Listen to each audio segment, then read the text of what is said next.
എന്റെ പൊന്നമ്പിയല്ലേ ഒന്ന് നിൽക്കണേ. ഇതാരും റോമി ഭാസ്കരനോ? കുറെ കാലമായി ഞാനൊരു ആഗ്രഹം മനസ്സിട്ട് കിട്ടിയത്. എന്താ അത് അമ്പികയുടെ തുറന്നു പറയാൻ എനിക്കൊരു മടി. മടിക്കണ്ട, പറഞ്ഞോളൂ. പറയട്ടെ. എന്തേ? ഞാൻ അതിനെ സ്നേഹിക്കുന്നു എന്ന് പറയല്ലേ. എനിക്കും നിന്നെ ഭയങ്കര ഇഷ്ടമാണ്.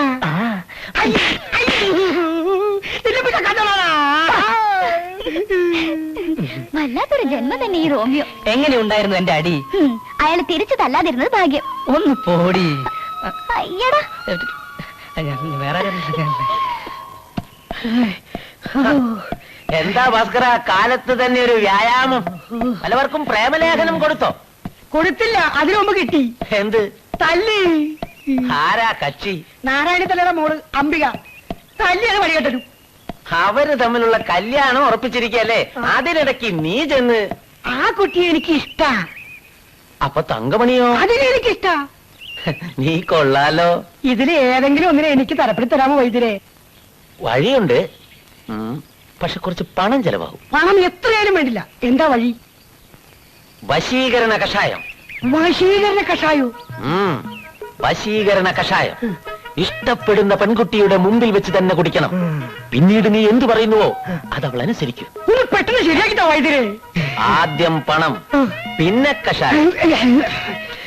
ഇതാ.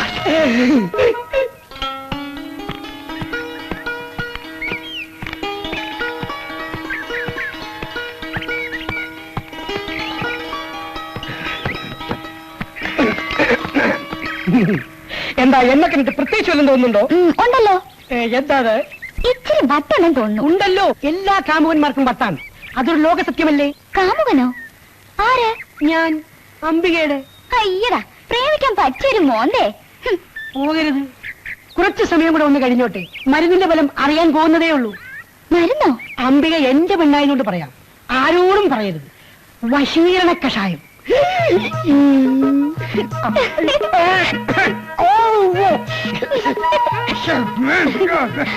എന്താ ഇങ്ങനെയാണ് പ്രേമിക്കാൻ പോകുന്നത്? എനിക്ക് വയറ്. ഇതെന്താ? എന്ത് പറ്റി? എനിക്ക് പിന്നെ കുറച്ച് സത്യം പറയാലോ, ഇപ്പൊ എനിക്കൊരു അല്പം പ്രേമമൊക്കെ തോന്നി. പിന്നെ വരാം. അങ്ങനെയൊക്കെ പോയാലോ? പ്രേമം തുടങ്ങിയല്ലേ ഉള്ളൂ. എനിക്ക് പ്രേമിക്കട്ടെ.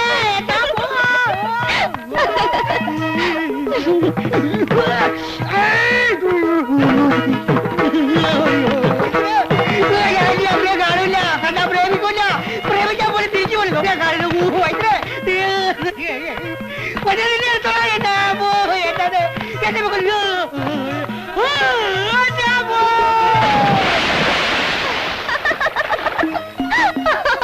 റോക്കറ്റ് വീണ വേഗത്തിലല്ലേ ആ റോമി ഭാസ്കരൻ ചാടിയത്. വൈദ്യര് അവന് വയറിളക്കത്തിന് മരുന്ന് കൊടുത്ത വിവരം ആർക്കറിയാത്തത്?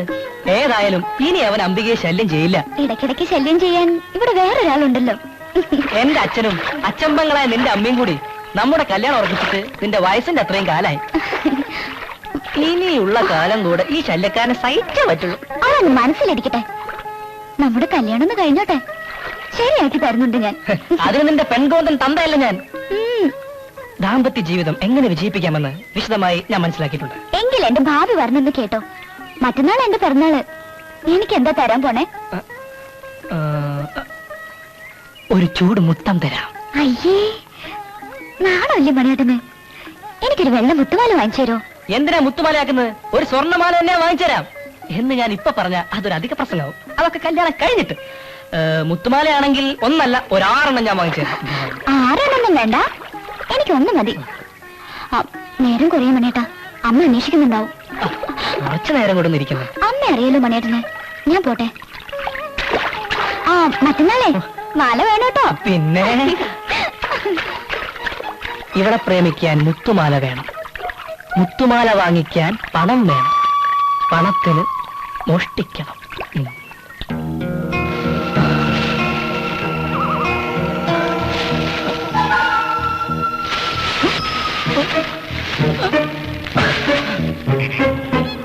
എന്റെ ദൈവമേ, പ്രേതബാധയുള്ള സ്ഥലമാണെന്നറിയാം. പക്ഷെ സ്വൈര്യമായിട്ട് തേങ്ങ മോഷ്ടിക്കാൻ വേറെ വഴിയില്ലഞ്ഞിട്ടാ. പ്രേതങ്ങൾ ഉപദ്രവിക്കരുതേ.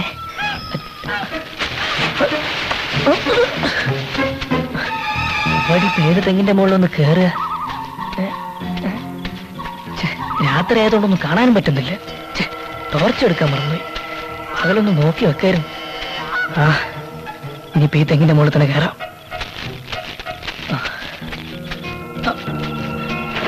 നീളമുള്ള ഈ തെങ്ങിൽ കുലയും ഉണ്ടാവുന്ന പ്രതീക്ഷിച്ചുകൊണ്ട് ഞാൻ ആരംഭിക്കട്ടെ. എന്റെ തെങ്ങെ, നിന്റെ തേങ്ങ എന്റെ അമ്പിയയ്ക്ക് മാല വാങ്ങാൻ. നേരം വെളുപ്പിക്കല്ലേ.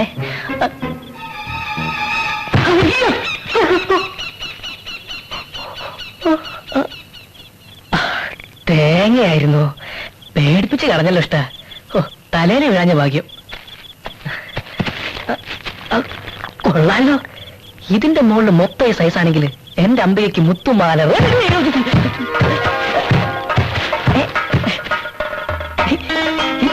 ഇതെന്താ തേങ്ങ മഴയോ?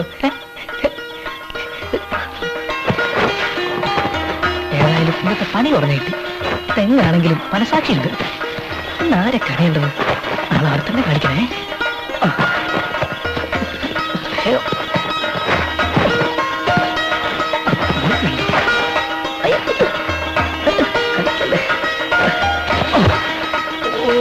ഇതുകൊണ്ട് അമ്മയ്ക്കൊരു 10 മുത്തുമാലെങ്കിലും മേടിക്കാം.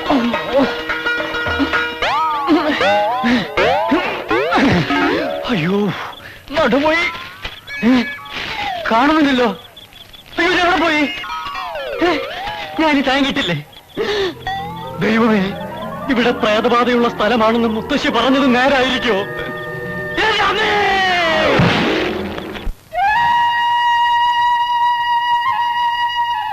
ലംബോദര, എന്തോ? എവിടെ നോക്കിട്ടാ കുട പിടിക്കണേ? അതെ. നേരെ പിടി. ഓ, കുടപ്പറമ്പിൽ അടക്കി പറിച്ചോ?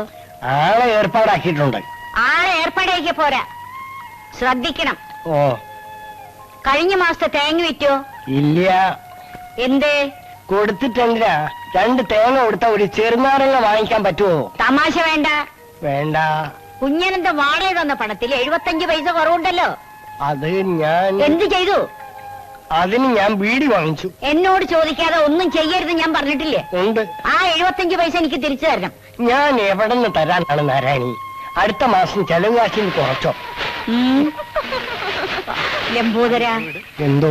എന്താ അവിടെ? വിരോധമില്ലെങ്കിൽ ഞാൻ പോയി നോക്കിയിട്ട് വരാം. കൂടാ. ഓ, ദാ. ഞാൻ നോക്കണം.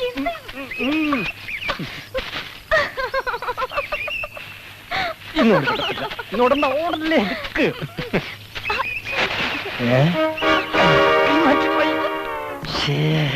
ഒന്ന് വേഗം കാണണേ. അയ്യേ, അവിടെ എന്താ? ഒന്നുമില്ല. ഈ കിളികളെ. ഞാൻ വന്ന് നോക്കണോ? വേണ്ട വേണ്ട, ഞാൻ അങ്ങോട്ട് വരാം. എന്താ അവിടെ?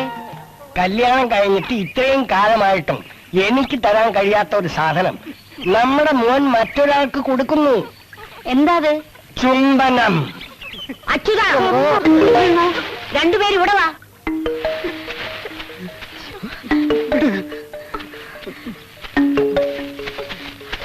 വിളയുന്നതിന് മുമ്പ് കൊയ്യണോ? കല്യാണം ഉറപ്പിച്ചിട്ടേ ഉള്ളൂ, കഴിഞ്ഞിട്ടില്ല. മനസ്സിലായോ?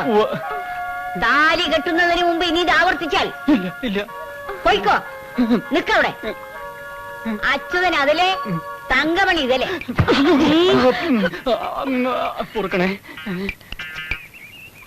അല്ലേലും പിരിക്കുന്ന കാര്യത്തിൽ നീ മിടുമിടുക്കിയാണ് നാരായണി. ലംബോദര, എന്തെങ്കിലും പറഞ്ഞോ? എങ്കിൽ കൊടപിടി. ഓ ഓ, എന്റെ നാരായണിക്കുട്ടിയുടെ സ്വഭാവം എത്ര നല്ലതാണ്.